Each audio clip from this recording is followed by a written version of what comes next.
हाँ तो मेरे नीट के धुरंधर्स, तो बेटा आज मैं आप लोगों के लिए लेके आया हूँ क्लास 11th फिजिक्स के मोस्ट इंपॉर्टेंट क्वेश्चंस, जिसमें कि सिर्फ मतलब एसएचएम और वेव्स नहीं है, बाकी सारे क्वेश्चंस मैं आपको कवर करके देने वाला हूँ। ये वीडियो मैं उन बच्चों के लिए बना रहा हूँ जिनको फिजिक्स से डर लगता है नीट में। अब ध्यान से देखो, नीट में अगर आपको 150 प्लस स्कोर करना है बेटा, 150 plus if you are targeting, तो आपको एटलीस्ट ये क्वेश्चंस को कवर करना ही पड़ेगा। अगर आपने ये कवर कर लिए तो आपका काम काफी ज्यादा आसान हो जाएगा। तो अगर बेटा नीट का डर, फिजिक्स का जो डर है, अगर तुम्हें उसे खत्म करना है तो यही मौका तुम्हारे पास है, जो कि तुम्हें सीधे सीधे मार्क्स बढ़ा के देगा। अगर आपको नीट में कुछ अच्छा करना है तो ये क्वेश्चंस को जरूर सॉल्व करना, एंड तक वीडियो को पूरा देखना बेटा, क्योंकि अगर एक भी क्वेश्चन मिस होता है और अगर सेम क्वेश्चन रिलेवेंट आपको दिख गया तो आपको बाद में रिग्रेट नहीं होना चाहिए। ठीक है बेटा, तो without any time waste let's begin with the session. क्या बोल रहा है ये question? The ratio of the velocity required to be given to a satellite at the earth surface to escape Earth's gravitational field to the velocity required for the satellite so that the satellite moves in a circular orbit just above the Earth atmosphere is। अब देखो बेटा, ये question काफी ज्यादा आसान है। If you remember the escape velocity formula is under root of 2gm upon r। Yes और no? अब अगर मैं ऑर्बिटल वेलोसिटी की बात करता हूं तो वो आती है under root of gm upon में r, just near to the surface of the earth. तो अगर मैं एस्केप वेलोसिटी और इसका रेशियो निकाल लेता हूं ऑर्बिटल वेलोसिटी का, so what you will get, that is under root 2gm upon r upon में under root of gm upon r। Cancel out करेंगे तो ve बाय vo बराबर क्या बनता है बेटा हमारे पास? Under root 2। सो हमारे पास करेक्ट आंसर क्या आ रहा है बेटा इसका? That is option 2 will be the correct choice. बोलो यार, समझ में आया कि नहीं आया? अगले क्वेश्चन की ओर चलते हैं। सिंपल क्वेश्चन देख के वीडियो छोड़ के मत चले जाना बेटा, बढ़िया क्वेश्चन आने वाले हैं, आने वाले क्वेश्चंस को जरूर करना सॉल्व। फिर कह रहा हूं मैं, हर क्वेश्चन को सॉल्व करो, पॉज करो, सॉल्व करो एंड आंसर चेक करो। अगर गलत आंसर आ रहा है तो आप सॉल्यूशन को देखो, अदरवाइज सॉल्यूशन देखने की कोई जरूरत नहीं है। ठीक है बेटा? A solid sphere of uniform density rho and radius 4r is placed with its center at origin. Two sphere of equal radius r and r radius are taken out of the solid sphere, leaving behind spherical cavities as shown in the figure. Intensity due to this object at origin is। ठीक है, देखो बेटा ध्यान से समझना पड़ेगा, यहां पर आपको क्वेश्चन अच्छा क्वेश्चन है। ऐसा एक बढ़िया स्फीयर है, इसमें से आपने दो छोटे स्फीयर को कट कर दिया। ठीक है, अब देखो आप समझो, आपको क्या दे रखी है बेटा? डेंसिटी दे रखी है। आपको क्या दे रखी है बेटा? डेंसिटी दे रखी है। तो पहले तो आप एक बात समझो कि ये जो आपने आर रेडियस का कट करा है, इसका जो मास होगा वो आप क्या लिख दोगे? रो इंटू में 4/3πr³। ठीक है, अब बड़े वाले का जो एक्चुअल मास होगा उसके कारण तो इंटेंसिटी 0 आनी है ना? अब आप एक बात समझो, ये वाला मास अपनी तरफ खींचेगा भाई, इसके कारण मान लो इंटेंसिटी आई I1, इसको 1 लिख देते हैं और इसको 2 लिख देते हैं। अब ये 2 वाला अपने तरफ खींचेगा I2। अब आप देखो ये दोनों मास कैसे आएंगे? बराबर भाई, m1 बराबर मैं क्या लिख सकता हूं? m2। और अगर मैंने m1 बराबर m2 लिख दिया तो बेटा आप एक बात बताओ, मेरे पास इंटेंसिटी का फॉर्मूला क्या होता है? gm upon r square. बोलो यार, gm अपॉन आर स्क्वायर। अब जब ये सेंटर पे बात करेंगे तो बड़े वाले स्फीयर के कारण तो कितनी हो जाएगी? 0 हो जाएगी, और ये दोनों बचे हुए के कारण I1 और I2 कैंसिल हो जाएंगे, because intensity is a vector quantity.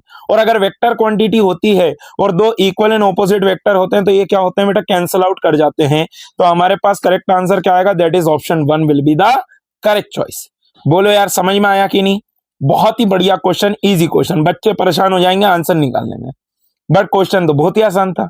बोलो यार, अगले क्वेश्चन की ओर चलते हैं।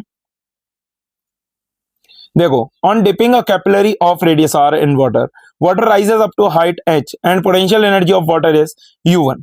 If a capillary of radius 2r in dipped in water, then the potential energy is u2. The ratio of u1 upon u2 is।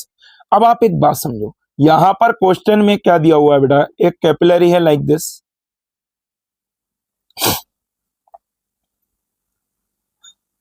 अब देखो जब इसको डिप करा तो भैया H बराबर आप क्या लिखते हो 2t cos theta by r rho जी,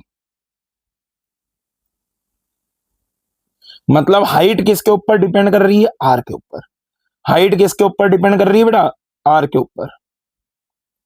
अब आप एक बात समझो, ये H1 हो गया भाई, पोटेंशियल एनर्जी क्या होगी, मान लो पानी यहां तक भरा गया, पानी यहां तक भरा चुका है, तो कितना मास ऑफ पानी आ जाएगा, m1 बराबर rho into pi r square h, ठीक है। अब ये तो आ गया मास, भाई मैंने बोला पोटेंशियल एनर्जी बताओ, तो वो आ जाएगा m1g(h1) बाय 2। भाई सही बात है कि नहीं है। अब आप देखो यहां पर ध्यान से, u1 बराबर क्या बनेगा, m1 that is rho pi r square h into में g इंटू में h को लिख दो 2t cos theta by r rho g, और होल अपॉन में 2 आ रहा है, तो क्या मैं लिख सकता हूं कि u1 is directly proportional to r। बोलो यार बेटा बढ़िया क्वेश्चन है, u1 is directly proportional to r। अब हमको क्या निकालना है, u1 अपॉन u2, तो u1 अपॉन u2 बराबर क्या हो जाएगा बेटा, r1 अपॉन r2। ओ हो, क्या ये बढ़िया क्वेश्चन है, बिल्कुल ये बढ़िया क्वेश्चन है, और ये आने लायक क्वेश्चन है, बिल्कुल ये आने लायक क्वेश्चन है, क्योंकि फ्लूइड तो वैसे ही अच्छा है भाई, फ्लूइड एनटीए का फेवरेट टॉपिक है नीट में टफ करने के लिए। तो भैया यहां पर आप देखो u1 अपॉन u2 बराबर कितना बन रहा है हमारे पास, r अपॉन में 2r, तो when you will solve you will get u1 upon में u2 will be equal to 1 upon 2। So the correct answer will be option 2 will be the correct choice. बोलो यार बढ़िया क्वेश्चन, समझ में आना चाहिए बेटा। ठीक है, अगले क्वेश्चन की ओर चलते हैं। A liquid is contained in a vertical tube of semicircular cross section as shown in the figure. The angle of contact is 0. Okay. The force of surface tension on the curved part and on the flat part are in the ratio. अब आप समझो बेटा, surface tension का force लगेगा ऊपर की तरफ, अच्छा वेरी गुड। फ्लैट पार्ट पे भी कैसा लगेगा, ऊपर की तरफ, येलो से बना देते हैं, ठीक है। अब आप समझो बेटा, अगर मैं टॉप व्यू से देखूंगा तो यहां पर से आप देखो ये लेंथ आ जाएगी आपके पास 2r, और ये लेंथ कितनी आएगी बेटा, ये सरफेस की, कर्व्ड सरफेस की लेंथ पाई आर। ओ हो, क्या बढ़िया। सेमी सर्कल का जो ये होता है पेरीमीटर, वो कितना होता है, पाई आर होता है। अब मेरे को पता है force due to the surface tension is T into l, that is the length in the contact. बहुत ही बढ़िया। अब देखो फोर्स ऑन द, क्या बोलूंगा मैं, flat part will be equal to surface tension multiply में the length that is 2r, तो T इंटू में 2r बन गया। अब force on the curved part will be equal to what, T into में पाई आर। ठीक है बेटा, अब आपको क्या निकालना था, FC बाय FF। बोलो यार, तो ये कितना हो जाएगा, T इंटू में पाई आर अपॉन में T इंटू में 2r। तो यहां पर से देखो T से T कट जाएगा, क्या ये आंसर आ रहा, पाई बाय 2। ओके सर, मजा ही आ गया है। तो क्वेश्चन दिखने में इतना डेंजरस, आंसर आया फर्जी, आया नहीं आया समझ में। तो बेटा आप लोगों को आज मैं एक बात बोलता हूं, नीट फिजिक्स में मुश्किल आ रही है, फिजिक्स करने में मुश्किल आ रही है, मैं सिर्फ एक बात बोलूंगा, मुश्किलों से बचना रास्ता नहीं है, मुश्किलों से बचना रास्ता नहीं है, मुश्किलों से लड़ना ही आपको जीत दिलाएगा। तो आज हम जो तैयारी कर रहे हैं बेटा, वो मुश्किलों से लड़ने की तैयारी कर रहे हैं। समझ में आ रही है बात? अगर आपको मजा आ रहा है कंटेंट में बेटा, तो आप जरूर कमेंट करना, सब्सक्राइब करना चैनल को ऐसे ही और अच्छे वीडियोस के लिए। तो इसका करेक्ट आंसर क्या आ रहा है बेटा हमारे पास, पाई बाय 2। ठीक है, let's move on to the next question.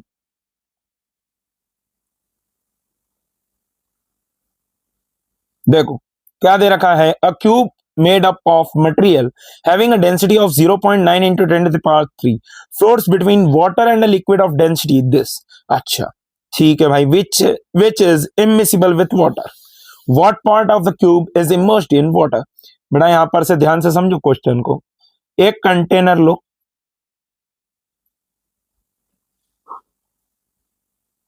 Just a minute. एक आपने क्या करा बेटा, इस तरीके का कंटेनर लिया। अब कंटेनर में नीचे वाले पार्ट में वाटर आ जाएगा, क्यों? वाटर की डेंसिटी कितनी होती है बेटा? 1000। वाटर की डेंसिटी कितनी होती है बेटा? 1000। और एक साइड में इसमें क्या भरा जाएगा? अरे यार, हाँ, और एक साइड में इसमें क्या आ गया बेटा? ऊपर में लिक्विड भर दिया। ओ हो, सही है कि नहीं? अब आपने क्या करा, इसके अंदर, sorry I have got a call, तो देखो बेटा यहां पर आपने इस क्यूब को कुछ इस तरीके से रख दिया। अब मैंने बोला कि मान लो इसका एक्स पार्ट जो है बेटा वो कहां पर डूबा हुआ है? पानी के अंदर। एक्स लेंथ जो है वो पानी के अंदर डूबी हुई है, तो ऊपर बची हुई कितनी हो जाएगी? L minus x. भाई मान लिया हमने ना कि वो एक्स लेंथ का एल लेंथ का है, तो आप समझो बेटा कि what will be the area, तो भैया वो हो जाएगा एल स्क्वायर। भाई ऊपर से आप देखोगे तो फ्लैट स्क्वायर दिखेगा ना, तो एल स्क्वायर हो जाएगा। अब आप देखो मेरे को क्या लगाना है बेटा, यहाँ पर बायएंसी फोर्स को बैलेंस करना है। बहुत बढ़िया, देखो जरा ध्यान से, नीचे आपके पास क्या आ जाएगा बेटा? M g. नीचे क्या आ जाएगा? M g. अब इसकी डेंसिटी कितनी है? 900 इंटू में वॉल्यूम कितना आ जाएगा? एल क्यूब इंटू में जी। Okay sir. अब आप देखो इन द अपवर्ड डायरेक्शन दोनों चीजों की क्या लगेगी बेटा? बायएंसी ऊपर की तरफ आएगी हमारे पास। कितनी आएगी? अब देखो दोनों बायएंसी को मैं लिख देता हूं सिंगल हैंड में, तो buoyancy force due to the buoyancy will be equal to, यहां पर देखो आप, force due to the buoyancy is, तो बेटा देखो 800 तो क्या हो गया ये वाले लिक्विड की, येलो वाले की, इंटू में एल माइनस एक्स डूबा हुआ है इसमें, और इंटू में एल स्क्वायर इंटू में जी, यस और नो, और प्लस में क्या आ जाएगा बेटा? 1000 इंटू में x square, sorry l square into x into g. अब देखो नेट फोर्स अगर जीरो करना है तो क्या मैं लिख सकता हूं? बायएंसी फोर्स बराबर हो गया एम जी। Okay sir. तो यहां पर से आप देखो आप क्या लिख दोगे? 800 इंटू में एल माइनस एक्स इंटू में एल स्क्वायर इंटू में जी, प्लस में 1000 एल स्क्वायर इंटू में g, that is equal to 900 l cube g. तो देखो जी, एल स्क्वायर जी से एल स्क्वायर जी कैंसिल कर दो, ये बनेगा 100 एल माइनस 100 एक्स, 100 बोल रहा हूं सॉरी 800, प्लस में 1000 एल स्क्वायर इंटू एक्स था, ठीक है, 1000 x that is equal to 900 l. Okay. अब आप देखो बेटा ध्यान से, ये बनेगा 200 एक्स बराबर कितना बना मेरे पास? 100 एल। ओके, तो यहां पर से x बराबर कितना आ रहा बेटा? L by two. एक्स बराबर कितना आ रहा है? L by two. मतलब कि आधा डूबा हुआ है किसमें? पानी में, और आधा डूबा हुआ है किसमें? लिक्विड में। तो हमारे पास करंट क्या, आंसर क्या आ रहा है बेटा? 1/2। इस टाइप का क्वेश्चन आ सकता है, क्योंकि बायएंसी जो होता है बेटा वो फेवरेट टॉपिक में से एक है एनटीए का, नीट के प्रोस्पेक्टिव से। तो बेटा आपको ये क्वेश्चन करना मेरे हिसाब से वेरी इंपॉर्टेंट हो जाता है। ठीक है, सॉल्व करके मजा आया कि नहीं बेटा? बताना जरूर। अगले क्वेश्चन की ओर चलते हैं। यार, a tank full of water has a small hole at its bottom. If 3/4 of the tank is emptied in t1 second and the remaining 1/4 of the tank is emptied in t2 second, then the ratio of t1 upon t2 is। तो देखो बेटा ध्यान से समझना, question बढ़िया question है। इसमें एक फॉर्मूला इस्तेमाल होगा, जो कि फॉर्मूला मैंने क्लास 11th कंप्लीट रिवीजन जो डाला था उसमें वो डाला था क्वेश्चन का फॉर्मूला। अब आप यहां पर ध्यान से देखो, मैं चाहूंगा आप बोलोगे तो इसका पूरा डेरिवेशन भी बता दूंगा बेटा, but that you need to comment down. आप समझो क्वेश्चन क्या है। ऐसा एक टैंक है बेटा, ऐसा एक क्या है? टैंक है। अब टैंक को आपने यहां पर तक ऐसा भर दिया।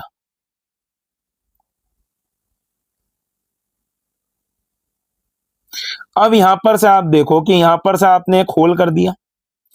अब यहां पर से लिक्विड बाहर आएगा विथ सम वेलोसिटी, और वो वेलोसिटी आपको पता है कि भाई मान लो अगर ये h हाइट तक भरा हुआ है तो जो वेलोसिटी बाहर आएगी वो कितनी हो जाएगी, अंडर रूट ऑफ 2gh। बोलो यार बेटा, if 3/4 of the tank is emptied in t1 second and the remaining 1/4 is emptied in t2 second, then t1 upon t2 is. तो बेटा देखो, टाइम का जो फॉर्मूला होता है, टाइम का जो फॉर्मूला होता है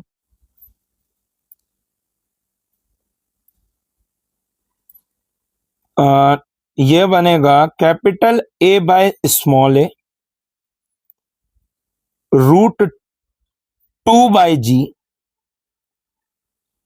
under root h2 minus h1 minus h2, under root h1 minus under root h2। एक मिनट रुकना, देखो पहले में उनने क्या बोला कि 3/4 खाली करना है, तो हमको कहां तक लेके जाना है, 3h/4 तक। तो h1 कितना आएगा बेटा, देखना यहां पर ध्यान से जरा, t1 की बात कर लेते हैं। तो t1 बराबर क्या बनेगा, a बाय ए। भाई a क्या होता है इसमें, ये टैंक का एरिया। a क्या होता है इसमें, टैंक का एरिया। और स्मॉल a क्या होता है, ओरिफिस का एरिया, अंडर रूट 2/g। और ये क्या बनेगा बेटा, under root of h minus under root of 3h/4। Okay, तो यहां पर से आप देखो t1 बराबर क्या बनेगा बेटा, a by a under root of 2/g, root h को भी बाहर निकाल दो तो ये बन जाएगा h। ये बनेगा क्या बेटा, 1 minus under root 3/2 minus under root 3/2। ठीक है, तो t1 आ गया। अब t2 में आप समझो कहां से कहां तक खाली होगा, नेक्स्ट 1/4, दैट मीन्स तो क्या बोलेंगे बेटा, इनिशियल हाइट क्या लिखोगे आप, h/4, और उससे कहां तक जाएगा, 0 तक जाएगा। बोलो यार, h/4 से कहां तक जाएगा, 0 तक जाएगा। नहीं, हाइट फ्रॉम द टॉप है ना, जस्ट अ मिनट,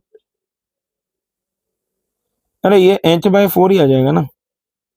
ये हाइट तो हमने कहां से लिया, बेस से लिया, 3/4 खाली करना है, मतलब ये ऊपर से h/4 होगा, नीचे से 3h/4 होगा इनिशियल वाले में। तो यहां पर से ये क्या बनेगा बेटा, देखना ध्यान से जरा,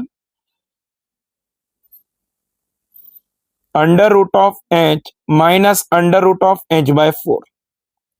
ठीक है, तो ये बनेगा रूट h/2। ठीक है, तो यहां पर से t1 बराबर देखो क्या आ रहा है बेटा, a by a under root of 2h/g, और ये कितना आ रहा है, 2 इधर आ रहा है। तो यहां पर से आप देखो t2 अगर मैं लिखना चाहूंगा तो t2 कहां से कहां तक खाली होगा बेटा, t2 कहां से कहां तक खाली होगा, अब देखो, अब ये स्टार्ट होगा कहां से बेटा, h/4 से 0 तक। So a by a root 2/g, ये बनेगा ऊपर से 3h/4 हो चुका है, नीचे से अब ये बचा है h/4। तो यहां पर से देखो under root of h/4 minus under root of 0, total height 0 बचेगी। तो t2 बराबर क्या बन रहा है, a by a root 2h/g, और क्या आ गया, 2 आ गया। अब हमको क्या निकालने को बोला है बेटा, t1 अपॉन t2 निकालने को बोला है, सो दैट विल बी 1। बोलो यार, t1 अपॉन t2 कितना हो जाएगा हमारे पास, 1 हो जाएगा। सो हमारे पास करेक्ट आंसर क्या आ रहा है बेटा, option 1 will be the correct choice. बोलो यार, अगले क्वेश्चन की ओर चलते हैं।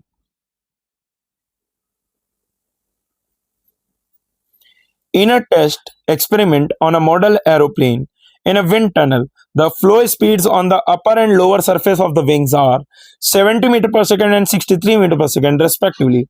What is the lift on the wing if total area of the wing is 2.5 meter square? Take the density of air to be 1.3 kg per meter cube.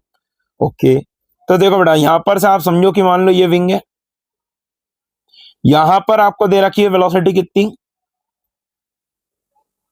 70 metre पर second, और यहां पर कितनी वेलोसिटी दे रखी है बेटा आपको, 63 मीटर पर सेकेंड। तो भैया मैं क्या लिख सकता हूं, P1 bye rho g plus में V1 square by 2G that is equal to P2 by rho g plus में V2 स्क्वायर बाय 2G। तो यहां पर से आप देखो क्या बन जाएगा बेटा, P2 माइनस P1 बराबर half rho V1 square minus V2 square. बोलो यार बेटा, अब यहां पर से आप देखो P2 माइनस P1 क्या लगा रहे हैं, बर्नौलीज थ्योरम लगा रहे हैं और कुछ नहीं। हाफ रो कितना देगा बेटा 1.3 kg पर मीटर क्यूब इंटू में V1 स्क्वायर दैट इज 70 का स्क्वायर माइनस 63 का स्क्वायर। अब आप यहां पर से देखिए P2 माइनस P1 बराबर क्या बन रहा है बेटा आपके पास 1/2 इंटू 1.3 इंटू ये बनेगा 70 माइनस 63 इंटू में 70 प्लस 63। ठीक है बेटा, तो P2 माइनस P1 बराबर क्या बन रहा है आपके पास 1/2 इंटू 1.3 इंटू में 7 इंटू में 133। ठीक है बेटा, तो यहां पर से आप देखो P2 माइनस P1 बराबर क्या आ रहा है मेरे पास, कितना आ रहा है ये 605.15। ठीक है, नाउ द प्लेट एरिया, भैया मेरे पास क्या आ जाएगा, फोर्स बराबर हो जाएगा P2 माइनस P1 इंटू में एरिया। तो यहां पर से आप देखो फोर्स बराबर क्या बनेगा बेटा 605.15 इंटू में प्लेट एरिया इज 2.5, तो ये आ जाएगा बेटा 1512.875 न्यूटन। 1512.875 न्यूटन। अब आप ध्यान से समझो, यही तो आपके पास क्या आ रहा है, लिफ्ट के बराबर आ रहा है। This force is nothing but the lift in the case of aerodynamic flight. तो यहां पर से देखो आप इसको अप्रोक्सीमेटली क्या लिख दोगे कि that F is approximately equal to 1513 newton. तो हमारे पास करेक्ट आंसर क्या आ रहा है बेटा, that is option 1 is the correct choice. बोलो यार समझ में आया कि नहीं आया। अब अगर मैं आपको एक सिंपल सी बात बताऊं, इस क्वेश्चन में तुक्का मारना भी बहुत आसान था बेटा। आप एक बात सोचो, एरोप्लेन की बात कर रहे हैं तो क्या छोटा मोटा फोर्स आएगा क्या, कॉमन सेंस लगाओ, छोटा मोटा फोर्स आएगा क्या, नहीं आएगा। बड़ा जो सबसे दिख रहा है वही लगा सकते हो, ऑप्शन 1 खत्म क्वेश्चन। अगले क्वेश्चन की ओर चलते हैं।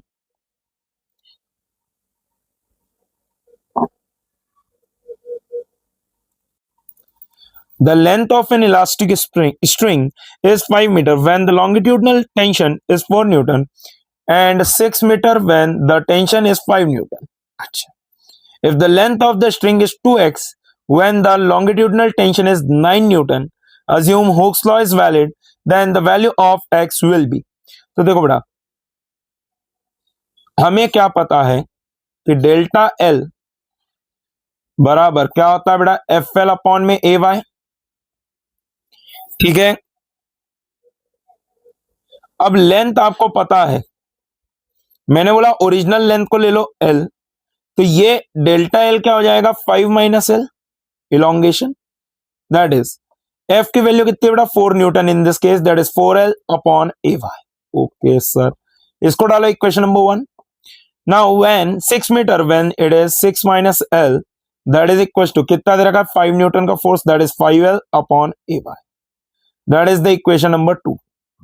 अब मैंने बोला 1 डिवाइडेड बाई 2 कर दो बेटा, 1 डिवाइडेड बाई 2 कर देंगे तो 5 minus l upon 6 minus L बराबर क्या आएगा बेटा हमारे पास 4/5।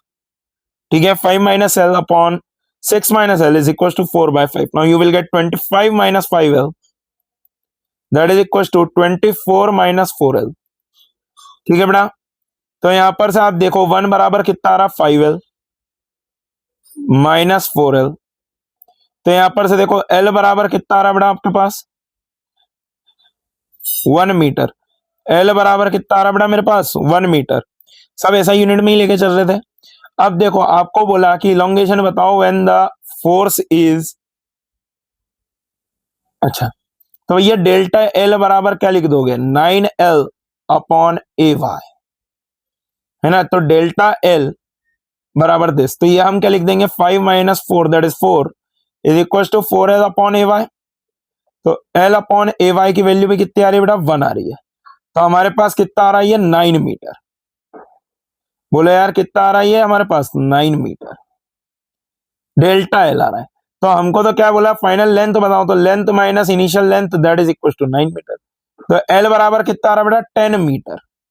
एल बराबर कितना आ रहा है 10 मीटर। अब आप लिख दोगे 2x बराबर 10, तो x बराबर कितना आ रहा है बेटा 5 मीटर।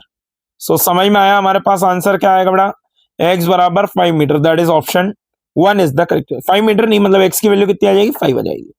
ठीक है, अगले क्वेश्चन की ओर चलते हैं।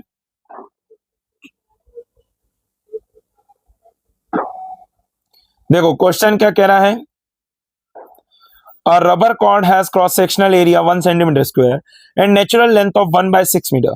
It is stretched by 1 by 6 centimeter to fire a small object of mass 10 gram. If the Young's modulus is 6 into 10 to the power 8 Newton per meter square, what is the velocity of the object when released? Assume Hooke's law is valid and neglect gravity. अच्छा, तो देखो बेटा आपको एक चीज पता होनी चाहिए कि हमारे पास एनर्जी स्टोर्ड पर यूनिट वॉल्यूम क्या होती है बेटा सिग्मा। हमारे पास तो स्ट्रेच्ड लेंथ भी है ना, स्ट्रेच्ड बाय बोला है, ठीक है सीधे ही लगा देंगे ना। तो क्या लगा देंगे 1/2 stress into strain, 1/2 stress into strain. तो ये हो जाएगा potential energy that is capital you by volume that is area into length. बोलो यार बेटा 1/2 सिग्मा इंटू एप्सिलॉन। ठीक है, अच्छा सिग्मा नहीं है मेरे पास, तो u upon a l that is equal to क्या आ रहा है बेटा हमारे पास एप्सिलॉन स्क्वायर y बाय 2। ठीक है, epsilon square y by 2। Sigma को आप क्या लिख सकते हो y into epsilon, y is the Young's modulus. अब देखो पोटेंशियल एनर्जी चाहिए मेरे को, एरिया कितना हो जाएगा 1 इंटू 10 की पावर -4, लेंथ कितनी दे रखी है 1/6 metre that is equal to epsilon. Epsilon क्या होगा बेटा ध्यान से सुनना जरा, एप्सिलॉन होता है change in length upon original length. तो एप्सिलॉन बराबर क्या बोला स्ट्रेच्ड बाय, मतलब कि ये डेल्टा एल दे रखा है 1/6 इंटू 10 की पावर -2 अपॉन में कितना आ गया बेटा 1/6। तो एप्सिलॉन बराबर कितना आ रहा बेटा 10 की पावर -2 है ना, यहां पर प्लेस कर दो 10 की पावर -2 का स्क्वायर इंटू में y कितना है बेटा Young's modulus that is 6 into 10 to the power 8 upon में हो गया 2। ठीक है बेटा, तो यहां पर से आप देखो u बराबर कितना बनेगा 1/6 इंटू 10 की पावर -8 इंटू में 6 इंटू में 10 की पावर 8 होल डिवाइडेड बाय 2। 6 से 6 को काटो 10 की पावर -8 से 10 की पावर 8 गया, u बराबर कितना बनना बेटा 1/2 जूल। अब ये जो एनर्जी है वही किसके फॉर्म में जाएगी काइनेटिक एनर्जी के फॉर्म में, तो हम क्या लिख देंगे half mv² that is equal to 1/2 joule. बोलो यार बेटा सही बात है कि नहीं है। अब आप यहां पर से आप देखो ध्यान से क्या बन जाएगा मेरे पास, हाफ से हाफ को काट दो, मास कितना दे रखा बेटा आपको 10 ग्राम, तो 10 अपॉन में 1000 इंटू में v² that is equal to 1।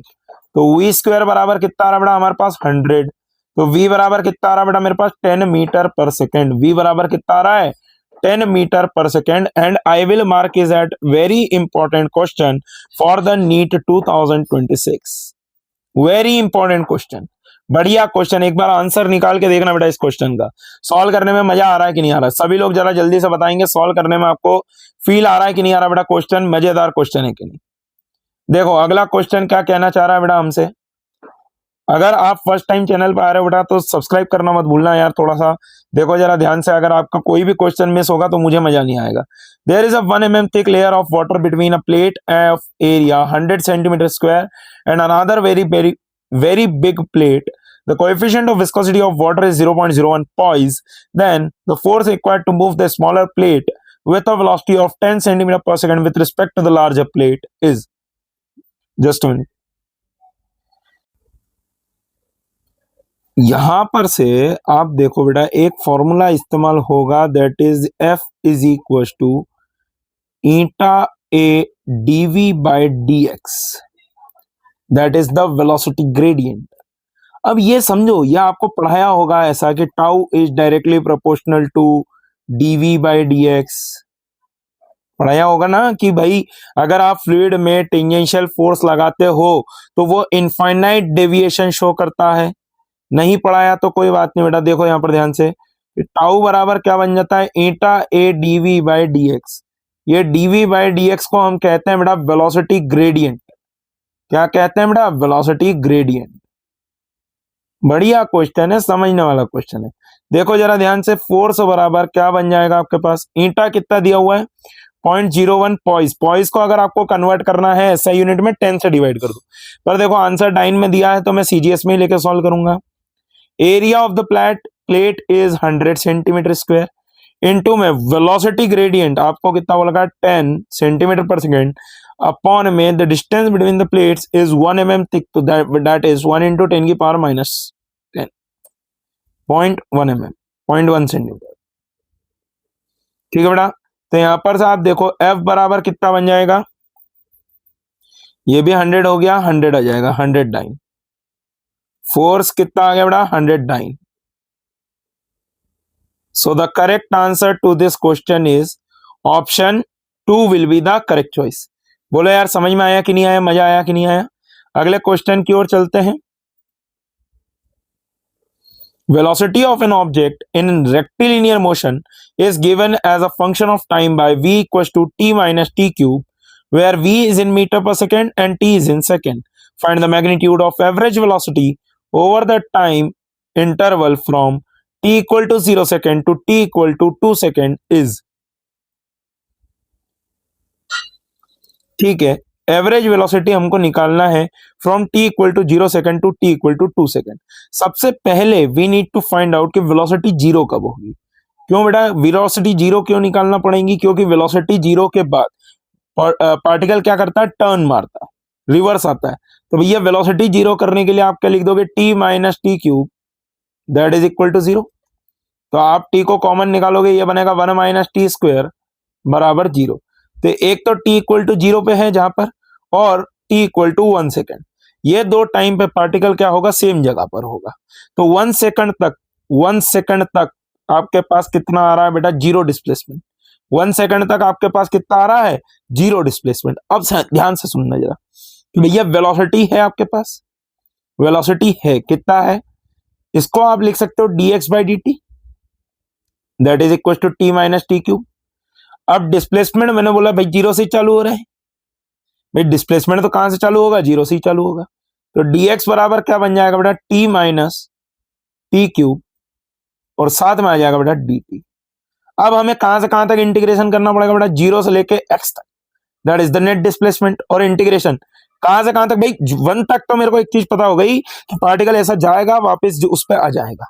तो ये हम कहां से कहां तक करेंगे, 1 से लेके 2 तक करेंगे। तो ये बन जाएगा x बराबर, ये बनेगा बेटा t square by 2 minus t to the power 4 by 4 that is 122। ठीक है बेटा, तो x बराबर आप देखो ध्यान से क्या बनेगा, पहले 2 रखेंगे तो ये बनेगा 4 बाई 2 माइनस टी की पावर 4 दैट इज 2 की power 4 that is 16 by 4 minus ये आ जाएगा बेटा 1 बाई 2 माइनस 1 बाई 4। यहां पर से आप ध्यान से देखो displacement will be equal to क्या बनेगा बेटा आपके पास 2 माइनस 4 माइनस 1 बाई 4। ठीक है बेटा, अब आप यहां पर ध्यान से देखो displacement is coming out to be as what, minus 2 minus 1 by 4। तो displacement is equal to minus का 9 बाई 4। माइनस हमको तो भाई वेलोसिटी चाहिए, एवरेज वेलोसिटी चाहिए इन 2 सेकेंड। तो भैया एवरेज वेलोसिटी बराबर total displacement that is 9 by 4 upon total time that is 2 second. Total time में वही लेना पड़ेगा। ठीक है, अब अच्छा ऐसा इन्होंने दिया, एक ऑप्शन ये भी दिया है कि भैया इनिशियल पोजीशन नहीं पता है, पर इनिशियल पोजीशन नहीं पता होने से क्या हमारे पास कुछ अंतर आ रहा है क्या बेटा। तो भैया वेलोसिटी एवरेज बराबर क्या बन रहा है आपके पास 9 by 8 that is approximately 1 metre पर सेकेंड। अब इसमें आप मार्क तो कर ही दोगे 9 बाई 8 में कि भाई 1 आ रहा है। ठीक है, दैट इज ऑप्शन 2, क्योंकि आप समझो ये इनिशियल पोजीशन से कोई फर्क नहीं पड़ना, दैट इज ऑप्शन 4 तो रॉन्ग है ही। अब जीरो तो है नहीं, 2 है ही नहीं, तो भैया 1 आप लगा दोगे। हालांकि यहां पर मैं अगर आपको बताऊं, आप इसको 0 से लेके 2 तक का इंटीग्रेशन करोगे, 0 से लेके 2 तक का इंटीग्रेशन करोगे तो ये वाली टर्म खत्म हो जाएगी, ये 0 आ जाएगा, 2 माइनस 2, एक्स आपके पास कितना बन जाएगा बेटा, -2। तो -2/2 करोगे तो वी एवरेज आ जाएगा आपके पास, -2/2 कर दोगे तो वी एवरेज कितना आ जाएगा बेटा, -1 मीटर पर सेकेंड।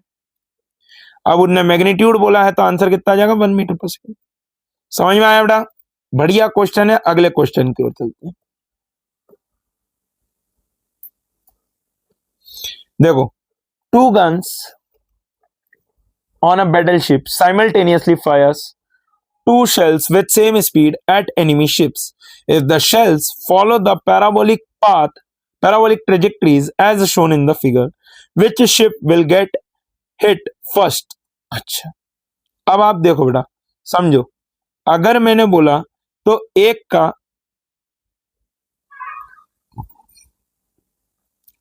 का हाइट ज्यादा है और एक का हाइट कम है।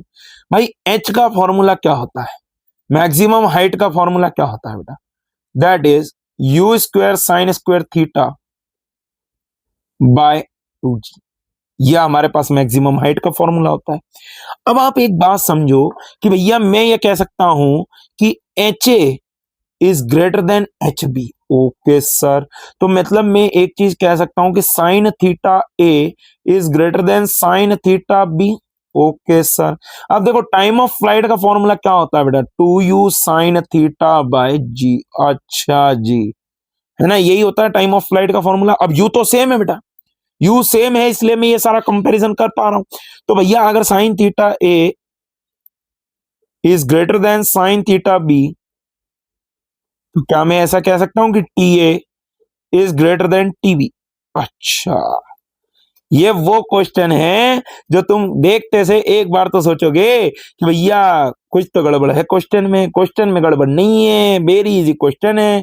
तो which ship will get hit first, तो भैया ये क्या आंसर आएगा हमारे पास, कौन सी शिप आएगी आपके पास, बी वाली शिप पहले हिट कर जाएगी। समझ में आया नहीं आया बेटा, बोलो यार पक्की बात है ना।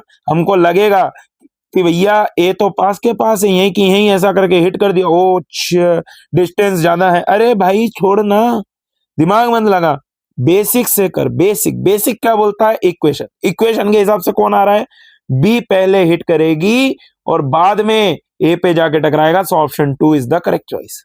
बोलो यार बेटा, क्या ये बढ़िया क्वेश्चन था, क्या ये तुम्हारा सही हुआ? एक बार कमेंट करके जरूर बताना बेटा, ये अच्छा क्वेश्चन था, इसलिए मैं चाहता हूं कि आप लोग कमेंट करके बताओ कि शिप वाला क्वेश्चन आपका सही हुआ कि नहीं हुआ। चलो अगला क्वेश्चन की ओर चल देते हैं बेटा। देखो, a particle travel such that dv by dt is equals to minus का a under root v, where a is constant, its initial velocity is v naught, the time at which it stops is। तो देखो बेटा ध्यान से समझना, dv by dt आपको दिया हुआ है, क्या दिया हुआ है, dv by dt बराबर आ रहा है माइनस का a अंडर रूट v। तो क्या मैं इसको ऐसा लिख सकता हूं, dv by root v is equal to minus a d t. We can do the integration both the sides. अब 0 से लेके t टाइम तक, और यहां पर हो जाएगा v नॉट से लेके v। अब देखो 1 अपॉन अंडर रूट v है, तो इसको मैं लिख सकता हूं v की power -1/2 dv। Now integration v naught से लेके v तक, that is equal to minus का a t -0। अच्छा, इंटीग्रेशन कर दिया मैंने राइट साइड में। अब आप यहां पर ध्यान से देखो, v की पावर -1/2 का इंटीग्रेशन होता है v की पावर 1/2 और 2 आ जाएगा बाहर। कहां से कहां तक बेटा, v नॉट से लेके v तक। बोले यार माइनस का 80 आ गया इधर। अच्छा जी, तो यहां पर से देखो ये क्या बन जाएगा, 2 under root v minus root v naught, that is equal to minus का 80। अब आपसे बोला कि कितने समय बाद रुक जाएगा, तो फाइनल वेलोसिटी रख दो 0, तो ये हो जाएगा 2 माइनस का 2 root v naught, that is equal to minus का 80। तो भैया t बराबर कितना आ रहा है, 2/a under root v not. बोलो यार बेटा, अच्छा क्वेश्चन है कि नहीं है? नीट वालों जरा थोड़ा सा बताओ यार, बढ़िया क्वेश्चन लेके आया हूं आप लोगों के लिए, option 1 is the correct choice. सही है कि नहीं? अगले क्वेश्चन की ओर चलते हैं। A stone is dropped from the top of a tower and travels 24.5 meter in the last second of its journey. The height of the tower is. अब देखो बेटा, अगर तुम ये मान के चलोगे कि हम तो भैया इससे करेंगे कि टी टाइम लगता है √2h/g, तो भैया √2h/g -1 करके हम सॉल्व करेंगे, बहुत बढ़िया, मजा आएगा, बहुत शानदार। मैं बोलता हूं तुम सिंपल तरीके से करो। सिंपल तरीके से कैसे करोगे, समझो ध्यान से बात को। एक बॉल को आपने ड्रॉप करा, इनिशियल वेलोसिटी कितनी हो जाएगी बेटा, 0। अच्छा, मैंने बोला let it takes t seconds to hit the ground। अगर t सेकंड लेता है तो tth सेकंड का डिस्प्लेसमेंट क्या तुमको दे रखा है बेटा, tth सेकंड का डिस्प्लेसमेंट कितना दे रखा है, 24.5। और वाह सर, अब कुछ कुछ याद आ रहा है क्या कि क्या लगाने वाला हूं, very good. SNF is equal to u plus a/2 into 2n-1। ठीक है, अब a तो किसके बराबर है, g के बराबर है। बोले यार डाउनवर्ड को पॉजिटिव मान लो, कोई बड़ी बात नहीं हो तो। अब देखो STH कितना दे रखा, 24.5। अच्छा, ये हो गया 0, प्लस में a को लिख दो g/2 इंटू में 2t-1। अच्छा जी, तो यहां पर से आप देखो जरा ध्यान से, 24.5 इंटू में हो गया 2, that is equal to 9.8।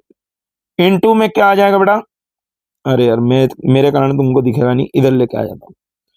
24.5 into में 2, that is equal to 9.8 into 2t-1।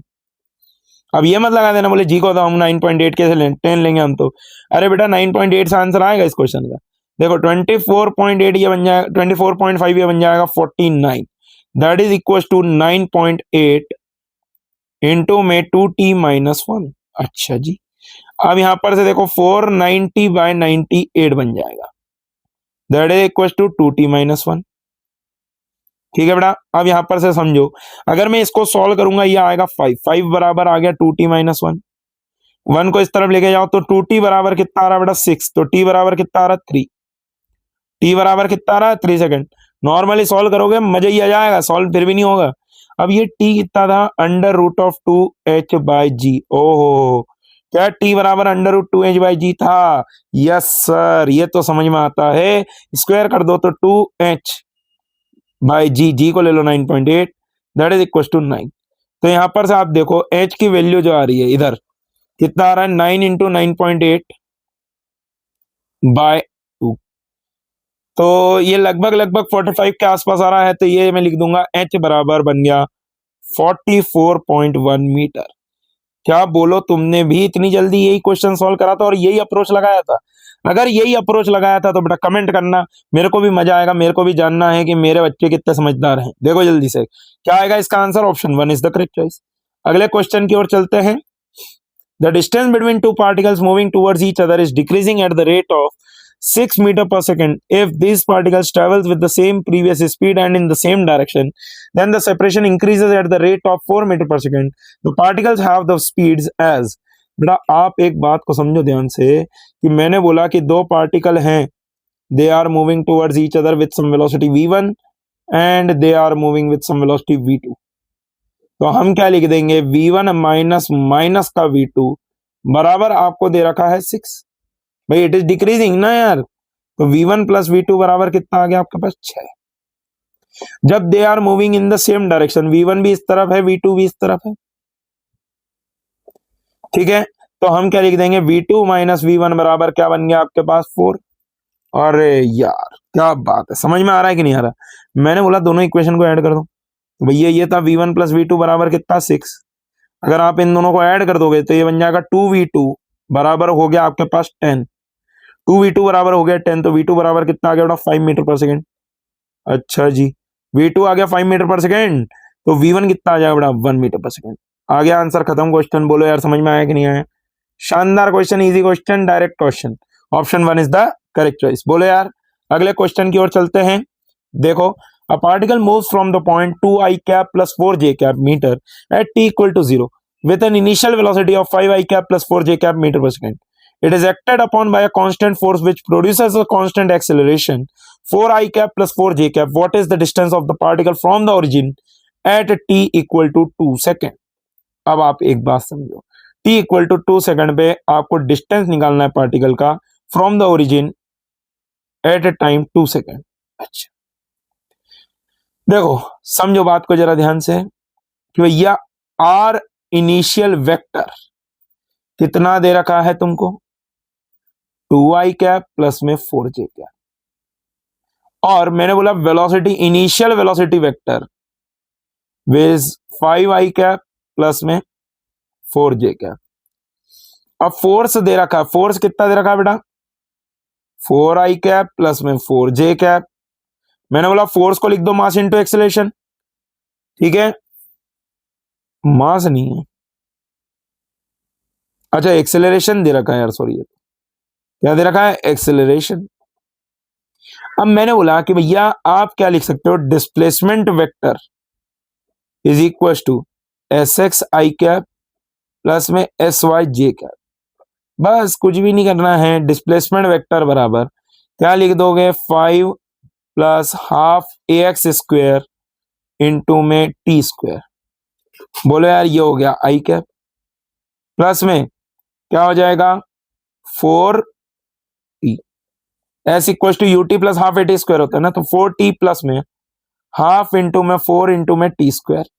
बोले यार बेटा तो एस वेक्टर बराबर कितना आ रहा है, कितना टाइम मूव कराना है बेटा 2 सेकेंड, तो हम क्या लिख देंगे 5 इंटू में 2 प्लस में 2 इंटू में 4 आई कैप प्लस में 4 इंटू में 2 प्लस में 2 इंटू में 4 जे कैप. ठीक है बेटा, तो एस वेक्टर बराबर क्या आ जाएगा आपके पास, ये आ गया 10 plus 8 that is 18 i cap plus में 4 टू 8, 8 और 8 16 जे कैप. अब देखो ये होता है final position vector with respect to the origin minus initial आपको दे रखा है कितना बेटा 2 आई कैप प्लस में 4 j cap that is equal to 18 i cap plus में 16 जे कैप. तो यहां पर से देखो फाइनल वेक्टर बराबर क्या बन जाएगा आपके पास 16 आई कैप प्लस में 12 जे कैप. ठीक है बेटा, अब यहां पर से आप देखो 16 का स्क्वायर, हमको तो क्या निकालना है डिस्टेंस निकालना है, तो डिस्टेंस बराबर क्या हो जाएगा अंडर रूट ऑफ 16 का स्क्वायर प्लस में 12 का स्क्वायर. अब 16 का स्क्वायर बोले याद नहीं है सर, कोई बात नहीं, देख एक सिंपल तरीका भी बता देता हूं. पहले ऐसे जा फिर ऐसे जाके ऐड भी कर देना और ऐसे कर चले जा. 6 6 जा 36, 3 बचा 6 6 12 और 3 15 5 1 बचा 2 256. बोलो यार, तो यहां पर से देखो अंडर रूट ऑफ 256 प्लस में 12 का स्क्वायर होता है 144, तो यह आ गया कितना बेटा 260 और 40, ये हो गया 300 और ये बन जाएगा 400. तो आर बराबर कितना आ रहा है 20 मीटर. आर बराबर कितना आ रहा है 20 मीटर. जस्ट अ मिनट,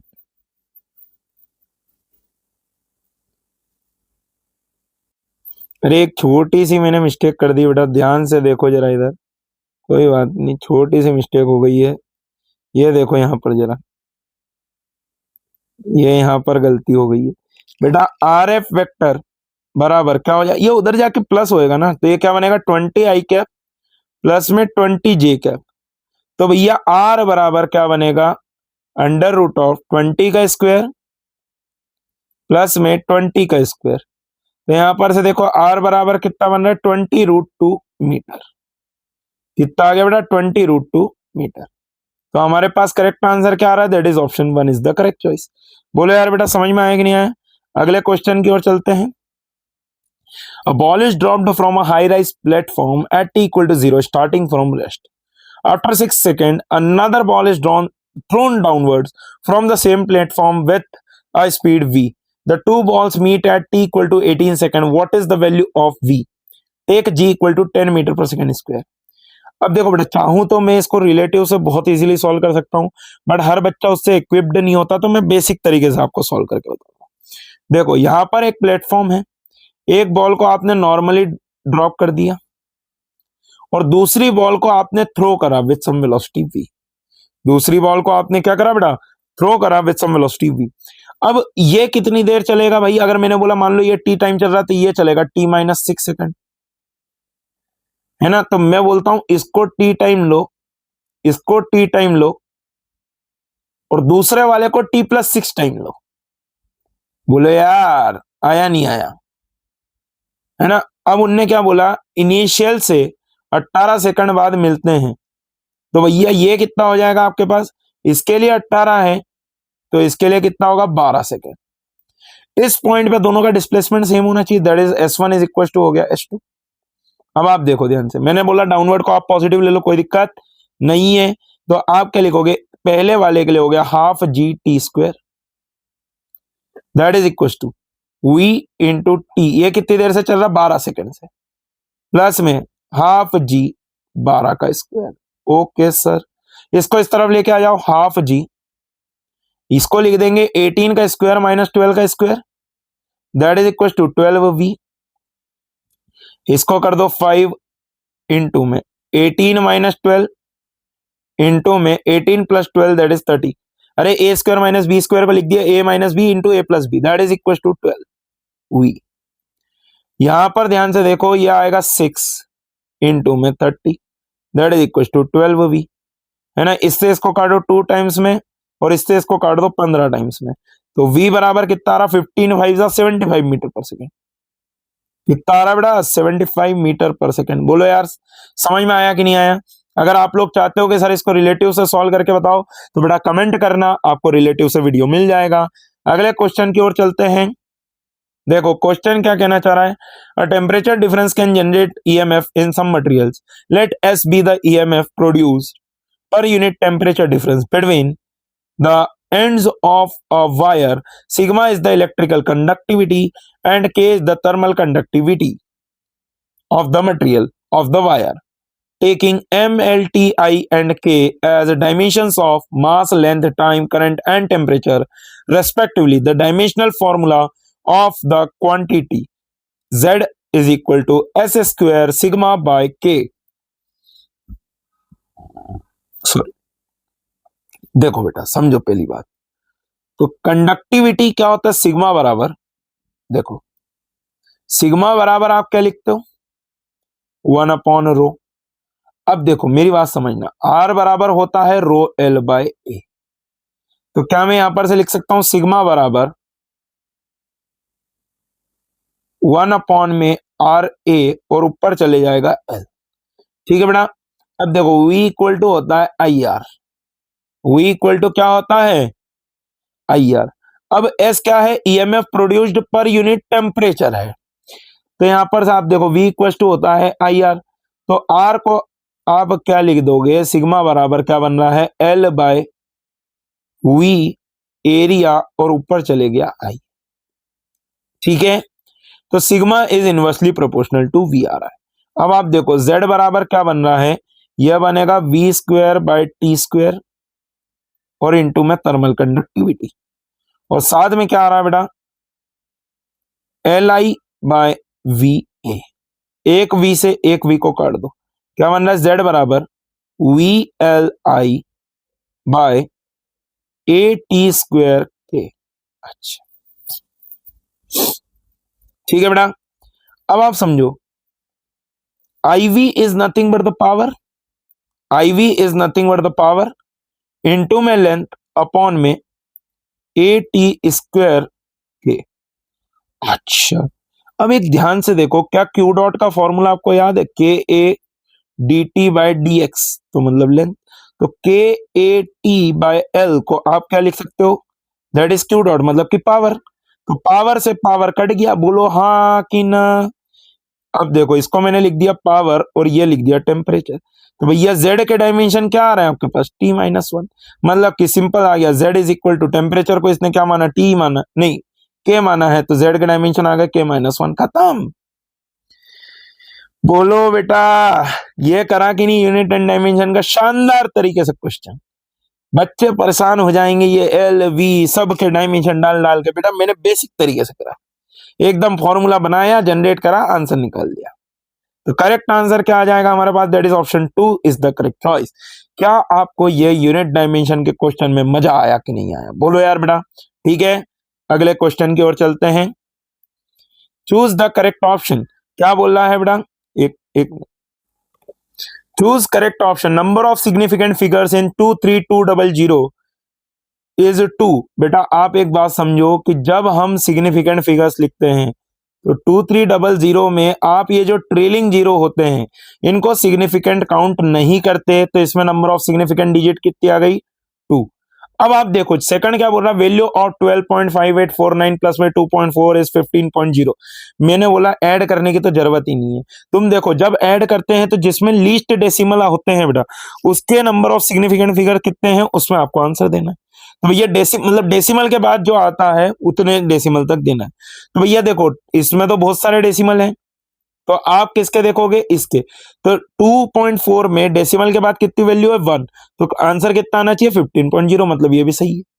अब number of significant figure in 7.2500, तो बेटा ये डेसिमल के बाद के जो ट्रेलिंग जीरो होते हैं ये अकाउंटेबल होते हैं किसके लिए, सिग्निफिकेंट फिगर के लिए। तो इसमें टोटल कितने आ जाएंगे, 5। सो the correct answer is option 4, that is all of the above. ठीक है बेटा, अगले क्वेश्चन की ओर चलते हैं।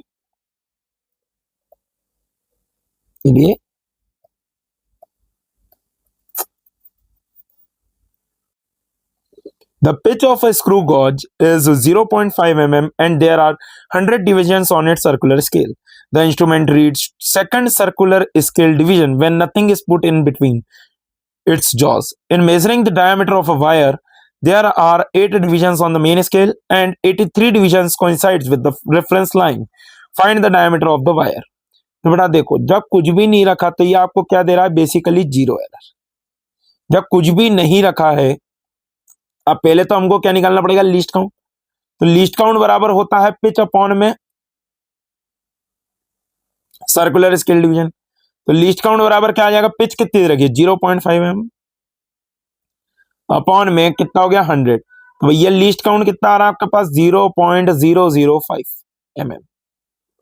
अब मेरे पास जो मेन रीडिंग होती है, मेन रीडिंग बराबर आप क्या लिखोगे बेटा, that is the diameter basically the main scale revision. तो 8 डिवीजन मतलब कि 8 इंटू 0.5 mm प्लस में 83rd division on the circular scale 83 into 0.005 mm।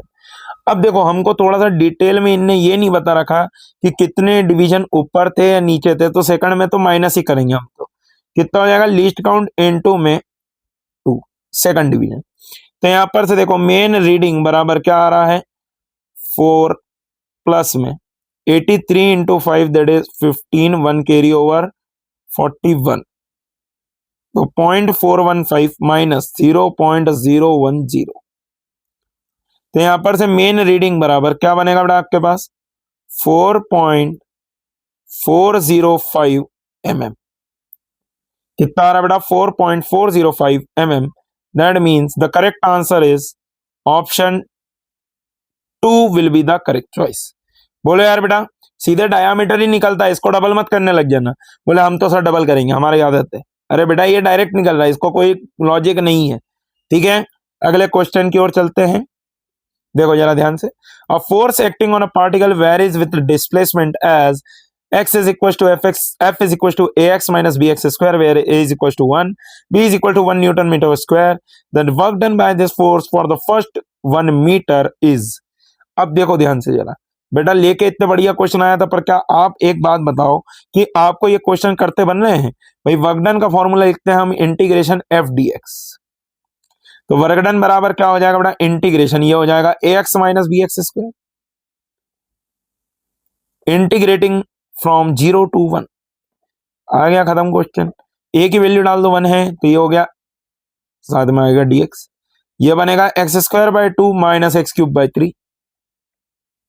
कहां से कहां तक बेटा, 0 से लेके 1 तक। तो यहां पर से देखो वर्क डन बराबर क्या बन जाएगा 1/2 minus 1/3, you will get the work done is equal to 1/6 joule. खत्म क्वेश्चन। अरे बोलो खत्म क्वेश्चन। ऑप्शन क्या आ गया, 1 इज द करेक्ट चॉइस। बोलो यार बेटा अगले क्वेश्चन की ओर चलते हैं। देखो क्वेश्चन क्या कह रहा है, A spring with a spring constant K when compressed by 1 centimeter. The potential energy stored is U. If it is further compressed by 3 centimeter, then change in potential energy is. तो बेटा देखो initial potential energy आपको क्या दे रखी है, सुनना ध्यान से जरा, हाफ के एक्स स्क्वायर। तो हाफ के 1 का सेंटी, अभी सेंटीमीटर में ही मान लेता, हमको कोई वैल्यूज तो ऐसी दे नहीं रखी है सच, तो 1 का स्क्वायर, तो ये कितना आ गया भाई, यू बराबर k/2।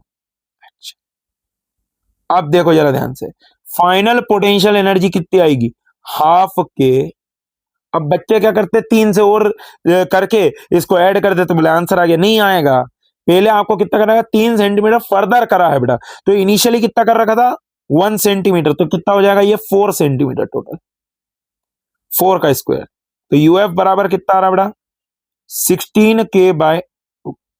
अब k/2 किसके बराबर है, यू, तो यू फाइनल बराबर कितना आ गया 16 times of the initial one. अब आपने बोला चेंज इन पोटेंशियल एनर्जी बताओ, तो you final minus you initial कर दो, ये आ जाएगा 16u minus u, so you will get the answer as 15u, so the change in potential energy is 15u, that is option 4 will be the correct choice।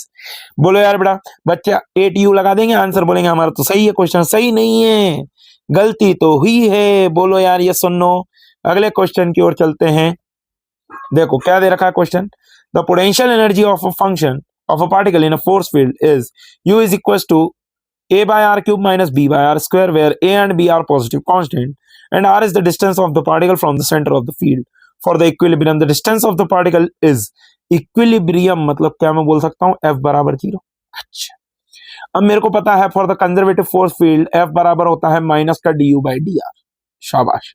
तो f बराबर आप क्या लिख दोगे बेटा, f बराबर माइनस का d/dr of a/r³ minus b/r square, ठीक है। तो f बराबर क्या बन जाएगा बेटा, माइनस का 3a/r⁴,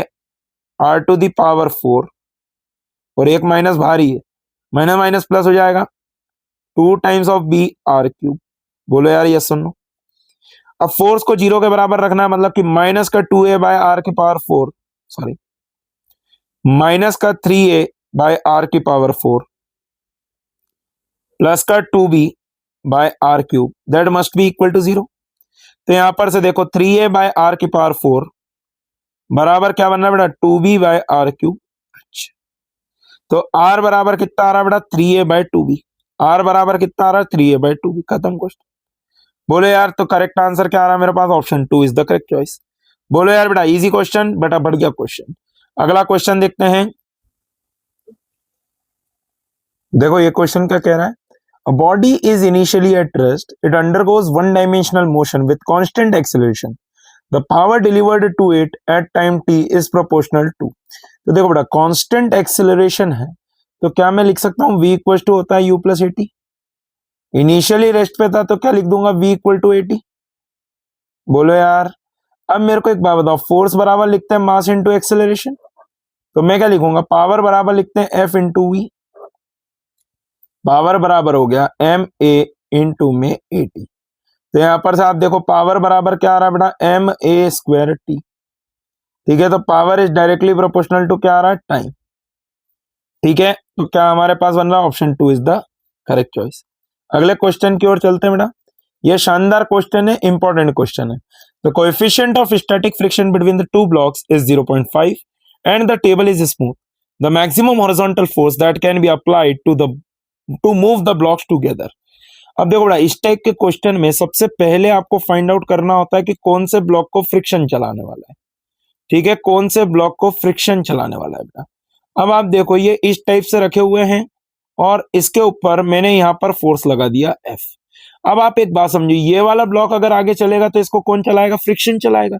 अब देखो ये वाले ब्लॉक की अगर मैं आपको कहानी बताऊं तो भैया इस पे एक लगेगा नॉर्मल, नीचे लग जाएगा इस पे mg दैट इज 10, और आगे की तरफ लगेगा फ्रिक्शन, और ये हो जाएगा मैक्सिमम कितना, म्यू एस इंटू एन के बराबर। अब देखो वर्टिकल में तो बैलेंस है तो एन बराबर लिख देंगे 10, तो भैया m into a maximum that is equal to कितना आ रहा है बेटा, 0.5 इंटू में 10, तो ये हो जाएगा 1 इंटू में ए मैक्सिमम बराबर आ गया 5। तो यहां पर से आप देखो ए मैक्सिमम बराबर कितना आ रहा है, 5 मीटर पर सेकंड स्क्वायर। ए मैक्सिमम बराबर कितना आ रहा बेटा 5 मीटर पर सेकंड स्क्वायर। अब मैंने बोला आप इन दोनों ब्लॉक को एक कंबाइंड ब्लॉक कंसीडर कर लो, तो इन पे एक्सटर्नल फोर्स क्या आएगा एफ। तो क्या मैं लिख सकता हूं एफ बराबर m plus M that is 2 plus 1 into में ए मैक्सिमम। तो एफ बराबर क्या बन जाएगा बेटा 3 इंटू में 5 दैट इज एफ बराबर 15 न्यूटन। सो हमारे पास करेक्ट आंसर क्या आ रहा है बेटा इसके लिए, that is option 4 will be the correct choice. अगले क्वेश्चन की ओर चलते हैं। देखो ये मैं बोलूंगा बहुत ही शानदार क्वेश्चन। अगर आपसे ये जो मैं अप्रोच लगा रहा हूं उस तरीके से ही इजी तरीके से सॉल्व होता है तो बड़ा कमेंट जरूर करना। आई वांट टू नो कि कितने बच्चे इसको जनरल वे में सॉल्व करते हैं। ठीक है, देखो a small block start slipping down from a point B on an inclined plane A B which is making an angle theta with the horizontal. Section BC is smooth and the remaining section AC is rough. With a coefficient of friction mu, it is found that the block comes to rest as it reaches the bottom point A of the inclined plane. If BC equal to 2 times of AC, the coefficient of friction is given by mu is equal to K tan theta. The value of K is, तो यहाँ पर देखो ध्यान से जरा बेटा, आपके पास इस टाइप से एक इंक्लाइंड प्लेन है, ठीक है, इस टाइप से आपके पास क्या है बेटा एक इंक्लाइंड प्लेन है और एक ब्लॉक को आपने यहां पर से छोड़ दिया। ये पॉइंट है बी, ये पॉइंट है ए, इनके बीच में एक पॉइंट आ रहा है दैट इज द सी। अब बीसी जो है वो 2 टाइम्स ऑफ एसी के बराबर है, तो मैं टोटल ए बी लेंथ जो होगी उसको मैं क्या लिख सकता हूं बेटा 3 times of AC. Total A B length को मैं क्या लिख सकता हूं 3 टाइम्स ऑफ एसी। तो आप एक बात समझो, अगर ये एंगल थीटा है तो ये वाली लेंथ कितनी हो जाएगी 3AC साइन थीटा। कितनी हो जाएगी ये वाली लेंथ 3AC साइन थीटा। अब मैंने बोला कि भैया फ्रिक्शन तो सिर्फ इतने पार्ट में ही लगेगा ना, नॉर्मल इस तरफ, mg नीचे, mg साइन थीटा नीचे की तरफ और mg कॉस थीटा इस तरफ, और पीछे की तरफ क्या लग जाएगा बड़ा फ्रिक्शन। अच्छा समझ में आया ना कुछ कुछ तो F बराबर क्या हो जाएगा बड़ा म्यू mg कॉस थीटा। अब मैं बोलता हूं अप्लाई वेट, अप्लाई वेट। बच्चे क्या करेंगे, बोले हम तो s is equal to u t plus half a t square लगा के बहुत सारा दिमाग लगाया, उससे नहीं होएगा ये क्वेश्चन, बहुत टफ चले जाएगा। देखो ये कितना सिंपल है भाई, वर्क एनर्जी थ्योरम क्या बोलती है, work done by conservative force non conservative force that is equal to the change in kinetic energy, वो तो जीरो है, रेस्ट से चालू होकर रेस्ट पे आ गया। अब आप देखो work done due to the gravity कितना आ जाएगा mg इंटू में कितनी हाइट चला बेटा 3AC साइन थीटा, और work done due to the friction is mu mg cos theta into में कितना चल रहा है AC part that is equal to 0। तो यहां पर से देखो आप ध्यान से 3 साइन थीटा बराबर क्या बन रहा है तुम्हारे पास म्यू cos थीटा, तो म्यू बराबर कितना आ रहा है बेटा 3 tan थीटा, म्यू बराबर क्या आ रहा है 3 tan थीटा, तो k की वैल्यू कितनी आ गई बेटा हमारे पास 3। So the correct answer to this question is option 3 will be the correct choice. बोलो यार बढ़िया क्वेश्चन, शानदार क्वेश्चन। अगर तुमने भी इस तरीके से कराया बेटा तो कमेंट डाउन करना। अगर आपको अच्छा लगा ये सॉल्यूशन, मजा आया तो बेटा जरूर कमेंट करना चैनल पे, और सब्सक्राइब जरूर करना चैनल को अगर फर्स्ट टाइम देख रहे हो तो। नेक्स्ट क्वेश्चन की ओर चलते हैं। I guess this is the last question, और शायद मे बी इसके बाद बस एक और क्वेश्चन होगा। A vernier caliper has 20 divisions on the vernier scale which coincides with the 19 divisions on the main scale. The least count of the instrument is 0.2 mm. Then find out the value of the main scale division. बेटा देखो least count का formula क्या बनता है हमारे पास 1 minus number of main scale divisions upon में vernier scale divisions और into में the least count of the main scale. अब मेरे को यही तो निकालना है, तो ये देखो लीस्ट काउंट कितना दे रखा है 0.2 mm that is equal to 1 minus 19/20 into में least count of the main scale. तो मेन स्केल का जो लीस्ट काउंट आ रहा है बेटा वो कितना आ रहा है 0.2 इंटू में 20। सॉल्व कर लेंगे, कितना आ गया बेटा 4 mm, कितना आ गया 4 mm, तो हमारे पास आंसर आ गया that is option 2 is the correct choice. बोले यार बेटा समझ में आया कि नहीं आया। अच्छा ये एक और क्वेश्चन है, if the acceleration of the block is 10 meter per second square then coefficient of kinetic friction between the block and the surface is। तो देखो बेटा सबसे पहले ब्लॉक का FBD बना लो, ठीक है, ब्लॉक का मैंने बना लिया FBD। अब देखो इस पे F फोर्स लगा आगे की तरफ, कितना 60 न्यूटन। पीछे की तरफ क्या लग रहा होगा, फ्रिक्शन।